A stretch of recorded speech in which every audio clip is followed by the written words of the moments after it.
বেগম রোকেয়া বিশ্ববিদ্যালয়ের ঘটনার পর তো আসলে ভিডিওটা আমরা সামাজিক যোগাযোগের মাধ্যমে দেখেছি উদযাপনের, মানে এটি কি আসলে এই জুলাই মাসে 3 তারিখে দরকার ছিল? এক দফার ঘোষণা যেদিন এলো কিংবা এরকম একটা দিবসে, মানে আপনারা এই ছাত্র সংগঠনগুলো সবাই একত্রে ছাত্রলীগকে বিতাড়িত করেছেন ক্যাম্পাস থেকে, সেই ক্যাম্পাসে ছাত্রলীগ মানে ছাত্রদল ছাত্র শিবির সংঘাতে জড়াচ্ছে জুলাই মাসে, মানে এটা কি আপনাদের কাছে খুব বেশি আকাঙ্ক্ষিত? আপনি দেখেন জুলাইয়ের পর থেকেই ছাত্রদল কিন্তু বিভিন্ন জায়গায় সন্ত্রাসের রাজনীতি কায়েম করছিল।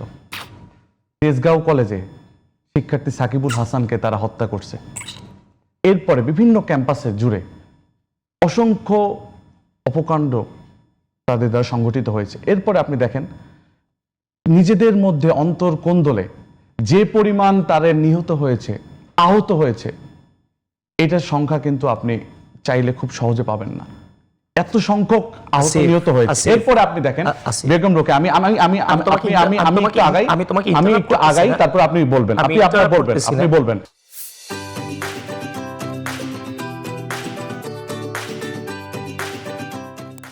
বেগম রোকেয়া বিশ্ববিদ্যালয়ে যেখানে জুলাইয়ের প্রদর্শনী, সেই প্রদর্শনীতে আমরা দেখলাম যে দেলোয়ার হোসেন সাইদি, মতিউর রহমান নিজামী, এইটার বিষয় নিয়ে একটা আলাপ আসছিল যে তাদেরকে রাজাকার বলা হচ্ছে। এটা তো আপনি ফ্যাসিস্ট আওয়ামী লীগের বয়ান। আপনি যদি তাকে দেলোয়ার হোসেন সাইদিকে আপনি যদি রাজাকার বলতে চান, মতিউর রহমান নিজামীকে যদি রাজাকার বলতে চান, তাহলে একইভাবে তো তারেক রহমানকেও 21শে আগস্ট গ্রেনেড মামলার আসামি আপনাকে ধরে নিতে হচ্ছে। একইভাবে আপনাকে জিয়া অরফানেট ট্রাস্ট মামলায় আসামি ধরে নিতে হচ্ছে। তাহলে আপনি কি ফ্যাসিস্ট আওয়ামী যে বয়ান, সে বয়ানটা কি আপনি ধারণ করবেন? আমরা দেখলাম জুলাইয়ের পরে এটিএম আজহারুল ইসলাম তিনি নিরলসভাবে বেকুসুর খালাস পেলেন। তাহলে জুলাইয়ের আগের ফ্যাসিস্টদের যে বিচার, এই বিচার ক্যাঙ্গারু কোর্টের যে বিচার, এটা কি আপনি ধারণ করেন? এরপরে আপনি দেখেন ওখানে যে তারা একটা হট্টগোল করে একটা ঝামেলার সৃষ্টি করছে। এরপরে আপনি দেন এর পরের দিন ক্যাম্পাসগুলোতে জগন্নাথ বিশ্ববিদ্যালয় জুলাইয়ের প্রোগ্রাম, বিশ্ববিদ্যালয় প্রশাসনের, সেখানে ইনকিলাব মঞ্চ, তারপরে ছাত্র শক্তি, ছাত্র বামপন্থী দু একটি সংগঠন, তারাও সেখানে গিয়েছে। তারা শিক্ষার্থী বান্ধব যে দাবি, যে দ্বিতীয় ক্যাম্পাসের কাজটি তারা সেনাবাহিনীকে দিতে চায়। তাহলে এটা কাদের আতে ঘা লাগে? এটা কি জনগণ বুঝতে পারছে না? এখানে কেন হামলা করলো তারা? শিক্ষার্থীদের নির্বাচিত প্রতিনিধি যকসু, জিএস, ভিপি, তাদেরকে মেরে রক্তাক্ত করে ক্যাম্পাস ছাড়া করলো। এবং পরবর্তীতে আপনি দেখেন হাসপাতালে গিয়ে তাদের উপর আবার আক্রমণ করা হলো। এটাকে আপনি কিভাবে ফ্রেমিং করবেন?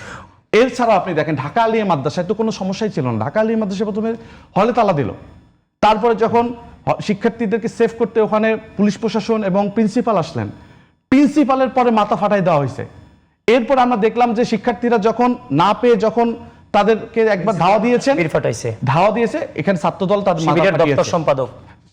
তার মাথা ফাটিয়েছে। এরপরে আপনি দেখেন তাকে এই জায়গায় যুব দলের সদস্য সচিব রবিউল ইসলাম নয়ন, তার এখানে কাজটা কি? একটা ক্যাম্পাসের যুব দলের সেক্রেটারি এখানে কাজ কি? এবং আমরা আবার দেখলাম ঢাকা বিশ্ববিদ্যালয় ফজলুল হক হলে একটি হত্যাকাণ্ড হয়েছিল, তোফাজ্জল হত্যাকাণ্ড।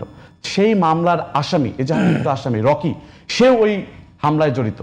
এবং জগন্নাথ হল সংসদের একজন নেতা ধ্রুব, সেও ওখানে যে আক্রমণ করছে। তাহলে তাদের এখানে কাজটা কি? আপনি জানেন ঢাকা কলেজে জুলাই শহীদদের জন্য একটা দোয়া অনুষ্ঠান, সেখানে ছাত্র দলের নেতৃবৃন্দ দাওয়াতপ্রাপ্ত এবং তাদের নামেও ক্রেস্ট আছে, সেইটা আড়াইটা নির্ধারণ করা হয়েছে সময়। তো 12:30টায় ইসলামী ছাত্র শিবির নেতৃবৃন্দের উপর যে বিনা উস্কানিতে হামলা হচ্ছে, কি কারণে হামলা? এই যে জায়গাগুলোকে আপনি কিভাবে ফ্রেমিং করবেন? এই পরিস্থিতিটা কেন ঘটেছে আপনি যে কিভাবে ফ্রেমিং করবেন এই জায়গাগুলো? আজকে এটা যে একটা প্রতিরোধ, আপনি যখন দায়িত্বশীল জায়গা থেকে পুরো শিবিরকে উত্তপ্ত করে দিলেন যে এভাবে দখল করে নিতে হবে, বিপ্লব করতে হবে ক্যাম্পাসগুলোতে, খালিকুজ্জামান যে কাজটা করেছে বেগম রোকেয়ার পরে, এটার প্রতিরোধ ছিল প্রত্যেকটা ক্যাম্পাসে। যখন উত্তপ্ত পরিস্থিতি ছিল, ছাত্রদল সেটাকে প্রতিরোধ করেছে এক প্রকার, এটা স্বাভাবিক ব্যাপার। কিন্তু যদি আজকে বেগম রোকেয়ার ওই ঘটনা না ঘটতো, আজকে তো এরকম পরিস্থিতি না হইতে পারতো। এখন আপনি আগের ঘটনাটা ঘটাইবেন, কিন্তু পরে কেন ঘটলো তখন আপনি ভিকটিম রোল প্লে করবেন, তাহলে তো হবে না। এখন আপনি যখন ওই এখানে মানে সুসংগঠিত ছিল না, 10 জন 15 জন পায়া যখন আপনি একটা দৌড়ানি দিলেন, দিয়ে যখন উদযাপন করলেন যে ক্যাম্পাস থেকে বের করে দিলাম 10 মিনিট 15 মিনিট, এটা দিয়ে আচ্ছা আমাদেরকে আহত করলেন, আমাদের ছেলে মেয়েদেরকে আপনারা আহত করলেন, রক্তাক্ত করলেন, তো এটার ইম্প্যাক্ট যখন অন্য ইউনিভার্সিটির ছেলে মেয়েদের উপরে আপনি উদযাপন করতেছেন, হাসতেছেন, আপনি ওই পর্যন্ত হামলা করার পর যদি নিজেদের ভিতরে আলোচনা করতেন তাহলে তো আজকে এগুলো ঘটতো না। বলে উল্টা স্ট্যাটাস দিতেছেন, এভাবেই হচ্ছে যে বিপ্লব করতে হবে। তো আলটিমেটলি আপনি যখন এগুলো করবেন, আমার ছাত্র সংগঠনের কি ক্ষমতা নাই? আমার ছাত্র সংগঠনের কি কোনো প্রকার মানে হচ্ছে যে মানে জেদ বলতে কি থাকবে না? রক্ত মাংস গড়া আমরা মানুষ না? এটা স্বাভাবিক ব্যাপার না? যে ছাত্র সংগঠন গত 17 বছর বাংলাদেশের স্বাধীনতা সার্বভৌমত্বের প্রশ্নে এক মুহূর্তের জন্য আপোষ তো দূরের কথা, এক মুহূর্তের জন্য হাসিনাকে সমীহ করে কথা বলে নাই, সে ছাত্র সংগঠনকে নিয়ে যখন আপনি একের পর এক 5 আগস্ট পরবর্তী সময়ে এই যে যত ধরনের মানে বা হচ্ছে যে যত ধরনের রাজনৈতিক হচ্ছে যে কি বলা হয়, লাস্ট আমি এটা বলে দিই, 5 আগস্টের বিকেল থেকে এই আমার ছাত্র দলকে নিয়ে যত ধরনের হচ্ছে যে রাজনৈতিক অপপ্রচার চালানো হয়েছে, হল দখল কেন্দ্রিক, অথচ তারা বিকেল থেকে হল দখল করলো, মব করলো, নোংরা স্লোগান ঢাকা বিশ্ববিদ্যালয়ের মাটি থেকে। আপনি বাংলাদেশের মানুষ আমাকে ক্ষমা করবেন, ঢাকা বিশ্ববিদ্যালয়ের মাটি থেকে আছে যে আগে পো এরপরে মার স্লোগানটাকে, এটা আপনারা জানেন যেটা সমকামিতার লক্ষণ। এই স্লোগানগুলো ঢাকা বিশ্ববিদ্যালয়ের মাটি থেকে 1, 2, 3, 4 এই তার মার ওই তার মার, এগুলোকে ঢাকা বিশ্ববিদ্যালয়ের মাটি থেকে এই ধরনের স্লোগান উত্থিত হইতে পারে? কোশ্চিন কালেও সম্ভব? এগুলো করা হয়েছে। তারপর হচ্ছে যে ছাত্র রাজনীতি নিষিদ্ধের নামে এই আসিফরা সবার রাজনীতি নিষিদ্ধ করে নিজেরা রাজনীতি করবে, এই ধরনের মবক্রেসিগুলো ক্যাম্পাসে হয়েছে না? লেজুর বৃত্তি করবে না, লেজুর বৃত্তি তারা করতে চায় না, অথচ দায়ী শিক্ষার্থীদেরকে লেজুর বৃত্তি করবে না, এরপরে জামাতের যত ভোট চাইলো এখন জামাতে যোগ দিল। তো সুতরাং এই ধরনের অপপ্রচারগুলো একের পর এক হয়ে আসছে না? তো সুতরাং মিথ্যা বললে অনেক মিথ্যা বলা যায়। আমি যদি ভুল করি, এই ভুলের পেছনের ভুল দায়ী থাকবে। সুতরাং পেছনের ভুল যদি ছোট হয়, এটাকেই পরের ভুলের চেয়ে বড় ভুল হিসেবে ধরে নিয়ে সংশোধনের মানসিকতা থাকতে হবে। এখানে বসে দায় দিলে হবে না। আচ্ছা আসিফ আব্দুল্লাহ, আমি আলোচনাটা শেষ করতে চাই, মানে এই যে ছাত্র সংঘাতের যে বিষয়টা, আপনার যদি কিছু বলার থাকে আপনি 30 সেকেন্ড বললাম, একটু বিরতিতে যাব, কারণ এই আলোচনা করতে খুব একটা আজকের দিনে ভালো লাগে। অবশ্যই এখানে আমরা আলোচনা শুরুতেই বলেছি আমি করতে চাই আমরা। আপনি দেখেন ওখানে উনি যে বলল প্রত্যেকটা জায়গায় কারা আগে হামলা করছে, কারা আগে শিক্ষার্থীদের উস্কানি দিচ্ছে, কারা যে অ্যাটাক করছে, আপনি দেখেন ছাত্রদল ছাড়া আপনি কারো নাম পান কোথাও?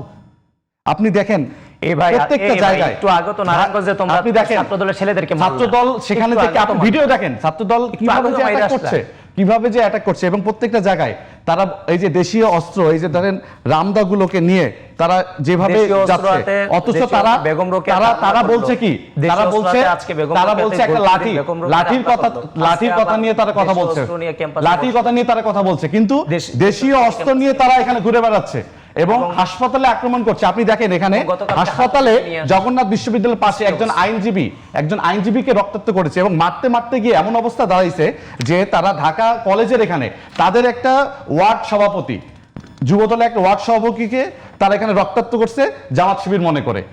এমনই অবস্থায় গেছে, তাদের কিন্তু মারতে হবে। এবং প্রত্যেকটা জায়গায় আপনি দেখেন এই যে ঢাকা কলেজের সামনে পিস্তল নিয়ে এখানে কিভাবে ঘুরছে, এই জায়গাগুলো আপনি কিভাবে জাস্টিফাই করবেন? আবিদ এবং ঢাকা আলিয়ায় নয়ন ভাইয়ের এখানে কাজটা কি? আমি যদি জানতাম আপনি আজকে এই আলোচনার জন্য আমি আসিফ এবং আবিদ দুইজনকেই বলছি যে আমি কিন্তু আমি গলাবাজি করে এ যা দেখাচ্ছে তার চেয়ে বেশি আমি দেখাই।